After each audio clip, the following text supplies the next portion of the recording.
وَلَقَدْ أَنزَلْنَا إِلَيْكَ آيَاتٍ بَيِّنَاتٍ.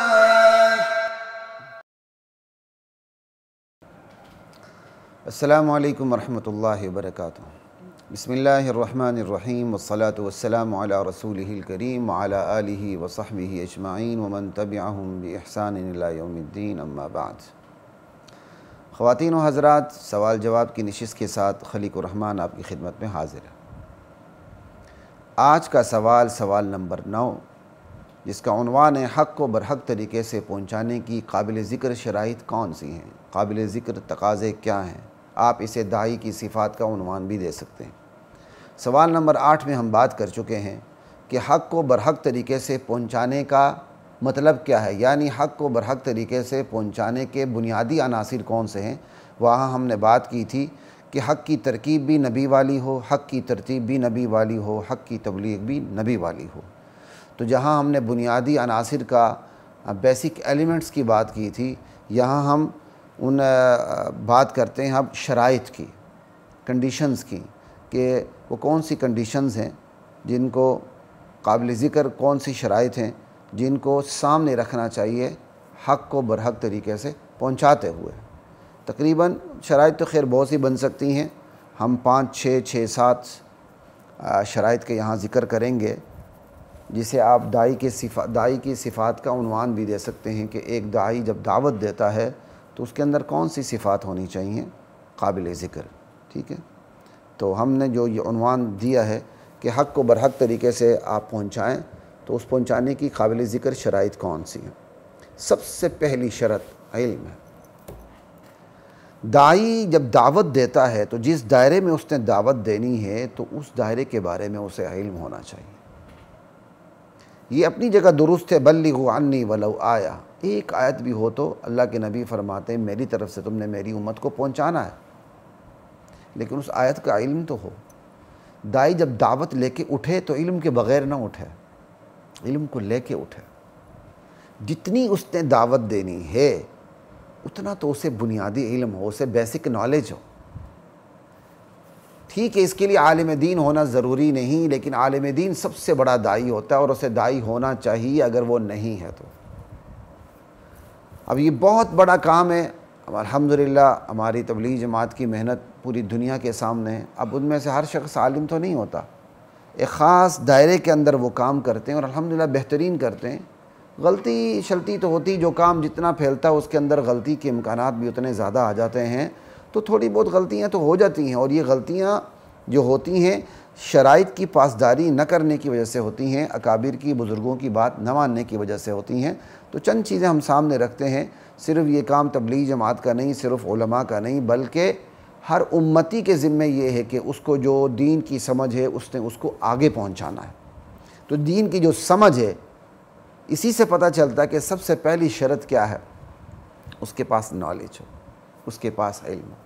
اب یہ بھی غلط فہمی ہوتی ہے، دیکھیں جی مجھے تو کچھ پتہ نہیں نا، جب میں عالم فاضل پتہ نہیں کیا کیا میرے ساتھ دھمیں لگیں گی، القابات لگیں گے، تب جا کے میں دین بیان کروں گا. نہیں بھائی، آپ کے پاس جتنا ہے اسے بیان کریں، اور اس کا سب سے پہلے فائدہ آپ ہی کو ہے.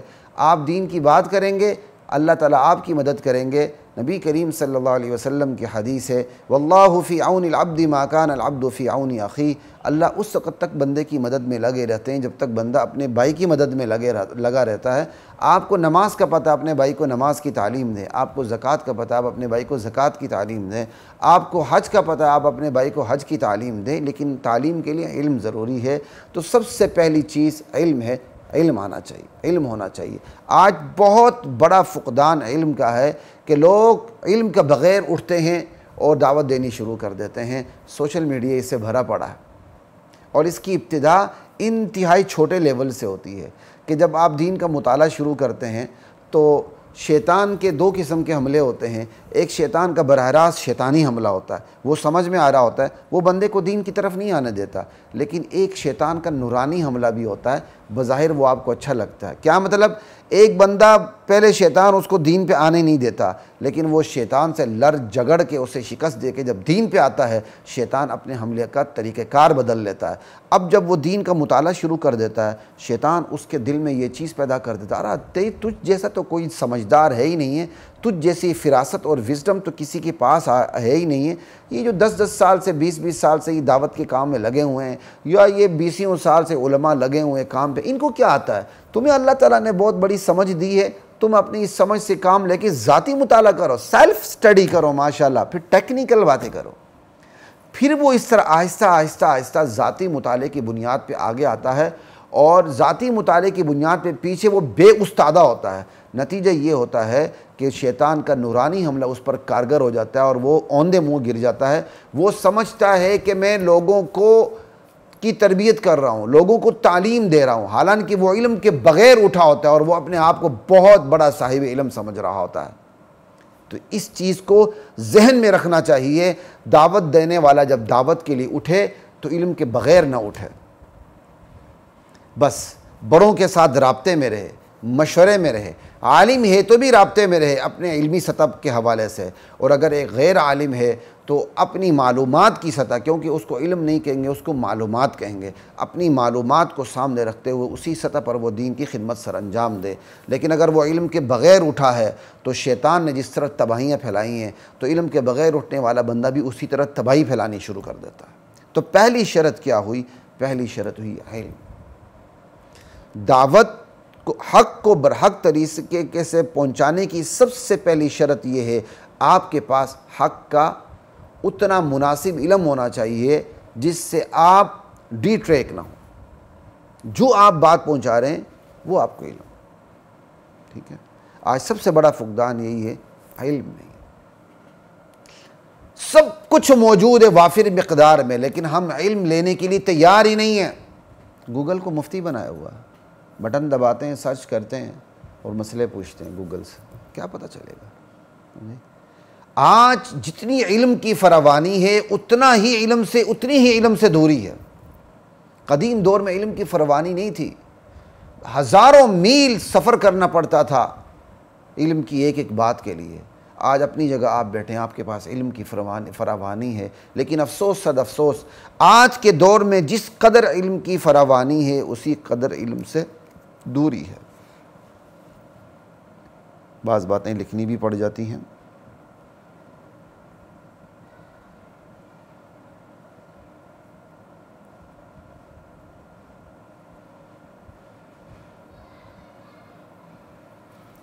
اللہ اکبر.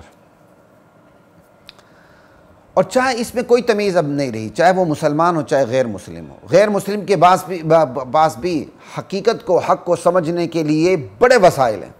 اسی طرح مسلمان جو خاندانی مسلمان ہیں یا شعوری مسلمان ہیں، ان کے پاس بھی علم تک پہنچنے کے لیے، حقانیت اور حق تک پہنچنے کے لیے، اللہ کی معرفت تک پہنچنے کے لیے بڑے وسائل ہیں. لیکن نہ اس سے غیر مسلم فائدہ اٹھا رہا ہے اور نہ مسلمان اس سے فائدہ اٹھا رہا ہے. علم نہیں ہے. جب علم نہیں ہوگا تو ایمان کہاں سے آئے گا بھائی؟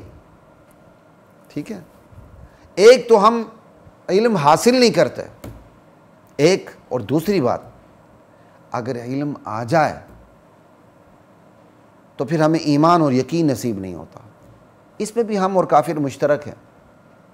بہت بڑی تعداد ہے کافروں کی جنہیں علم ہے کہ اسلام برحق ہے، علم ہوتے ہوئے ان کا ایمان نہیں ہے، یقین نہیں ہے. علم ہے لیکن وہ ایمان لانے کے لیے تیار نہیں ہوتے. پچھلے دنوں میں نے ایک ویڈیو پہ ایک امریکن نیشنل غالباً بندہ پاکستان میں، اس نے کافی عرصہ گزارا، تو اس کا ایک شارٹ کلپ آیا ہوا تھا، میں نے اسے سنا. تو وہ پاکستان میں اس کے کیا کہتے ہیں، شاید اس کے والد مشنری سکول یا ایجوکیشن کے ساتھ وابستہ تھے، تو اس کا بچپن پاکستان میں گزرا اور بڑی اچھی وہ پاکستانیوں کی طرف اردو بول رہا تھا. تو اس نے کہا مجھے پتہ چل چکا تھا سارا کچھ، لیکن میں پھر بھی مسلمان نہیں ہو رہا تھا. تو آپ اندازہ کر لینا، ایک بندے کو پتہ ہے، پہلی تو بات ہے کہ علم ہی نہیں ہوتا بہت ایک تعداد، حالانکہ علم کی فراوانی ہے، لیکن اپنے غفلت سے ہم علم کی فراوانی کے دور میں علم سے دور ہوتے ہیں، علم نہیں ہوتا. اور دوسری بات ہے کہ علم ہو جائے تو اس کے باوجود ہم جس حقیقت کا علم ہو جائے اس حقیقت کے سامنے سرنڈر ہونے اور ہتھیار ڈالنے کے لیے تیار ہی نہیں ہوتے ہیں، ایمان اور یقین نصیب نہیں ہوتا۔ اگر مطلقاً ایمان کی بات کریں تو یہ کافروں کے حوالے سے بات ہوگی، اگر آپ مسلمانوں کی بات کریں تو یہ وہ ہوگی کہ ہم خاندانی حد تک مسلمان ہوتے ہیں، علم ہوتا نہیں، علم ہوتا ہے تو ہمیں ایمان اور یقین کی وہ سطح نصیب نہیں ہوتی جو اس علم کی بنیاد پر ہمیں ہونی چاہیے۔ لا الہ الا اللہ۔ کافروں کے حق میں بات کریں تو اس سرے سے وہ ایمان ہی نہیں آتا۔ تو دوسری جو شرط ہے وہ ایمان و یقین کی ہے کہ حق کو برحق طریقے سے پہنچانے کی دوسری شرط یہ ہے کہ آپ کے پاس علم بھی ہو، لیکن صرف علم کافی نہیں ہے، علم کے ساتھ اس علم پر ایمان اور یقین بھی ہو۔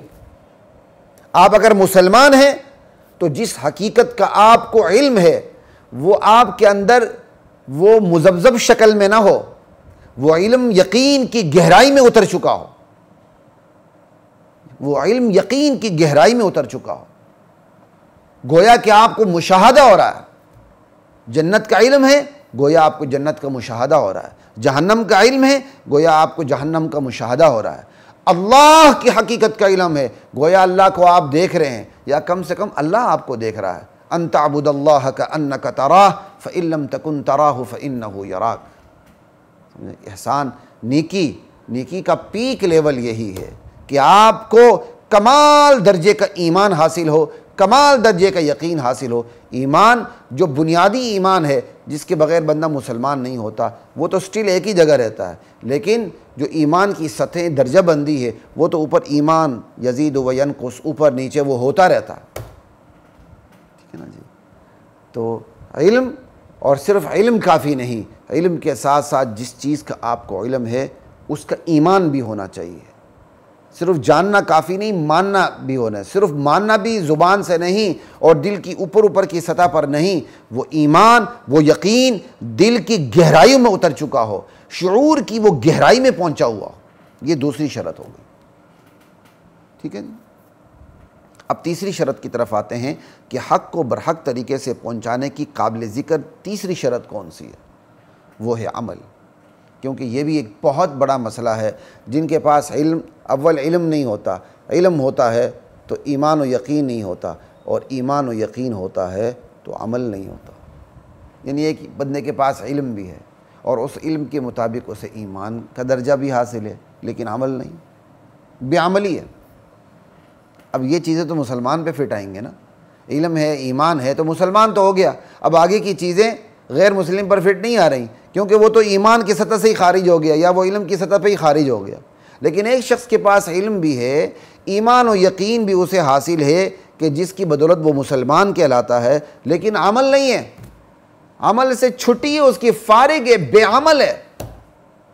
جبکہ کامیابی کی ضمانت کس کو ہے؟ والعصر ان الانسان لفی خسر الا الذین آمنوا وعملوا الصالحات۔ زمانہ گواہ ہے، زمانے کی قسم انسان ہمیشہ نقصان کا شکار رہا ہے، گھاٹے کا، ٹوٹے کا شکار رہا ہے۔ صرف خسارے اور گھاٹے سے بچنے والے ایمان والے ہیں، صرف ایمان والے نہیں، ایمان لا کر میدان عمل میں اترنے والے ہیں، وعملوا الصالحات۔ تو آج ہماری بہت بڑی تعداد، بلکہ اکثریت، بلکہ 99% بے عمل ہے۔ جب داعی دعوت دینے کے لیے اٹھے اس کے پاس علم بھی ہو، علم کی مناسبت سے اس کے پاس یقین بھی ہو، اور پھر اس کے ساتھ ساتھ اس کے پاس عمل کی دنیا بھی ہو، عمل کی دولت بھی ہو، اب بتائیں اس کی دعوت کتنی اثر انگیز ہوگی، کتنی مؤثر ہوگی۔ آج ہماری دعوت مؤثر نہیں ہے، وجہ یہ ہے علم نہیں، علم ہے تو ایمان نہیں، ایمان ہے تو ہمیں عمل نصیب نہیں۔ کہتے ہیں نا جی، اولاد والدین کے کہے کو نہیں دیکھتی، وہ کرنے کو دیکھتی ہے۔ وہ یہ نہیں دیکھتی کہ والدین کہہ کیا رہے ہیں، وہ یہ دیکھتی کر کیا رہے ہیں والدین، اسی کو فالو کرتی ہے، اسی کی وہ اتباع کرتی ہے۔ بس یہی اولاد کی مثال آپ غیر مسلموں کے لیے لے لیں۔ غیر مسلم یہ نہیں دیکھتے اسلام کی تعلیمات کیسی ہیں، غیر مسلم تو یہ دیکھتے ہیں کہ اسلام کا نام لیوا جو ہیں ان کا عمل کیسا ہے۔ ہم خود غیر مسلموں کے اسلام لانے میں رکاوٹ بنے ہوئے ہیں، اگرچہ اس میں وہ بے قصور نہیں ٹھہرتے، بنیادی قصور انہی کا ہے، وہ ہمیں کیوں دیکھتے ہیں اسلام لا کے ہم سے آگے نکل جائیں۔ وَإِن تَتَوَلَّوْا يَسْتَبْدِلْ قَوْمًا غَيْرَكُمْ ثُمَّ لَا يَكُونُوا أَمْثَالَكُمْ۔ اسلام پہ کوئی اسلام ہماری جاگیر تو نہیں، ہماری میراث تو نہیں، خاص ہماری دولت تو نہیں کہ ہم کسی کو آنے نہ دیں، یہ کوئی نسلی مذہب تو نہیں ہے، آ جائیں نکل جائیں۔ لیکن بہرحال ان کے پاس یعنی ایک تعداد کو جو آتی ہے اسلام کی طرف انسپائر ہوتی ہے، تو ان کی انسپیریشن کم ہو جاتی ہے جب وہ ہم جیسے مسلمانوں کو بے عمل دیکھتے ہیں۔ اس لیے تیسری قابل ذکر شرائط، حق کو برحق طریقے سے پہنچانے کی جو تیسری قابل ذکر شرط ہے وہ ہے عمل۔ علم کے ساتھ ایمان، اور صرف ایمان و یقین کافی نہیں بلکہ اس کے ساتھ عمل۔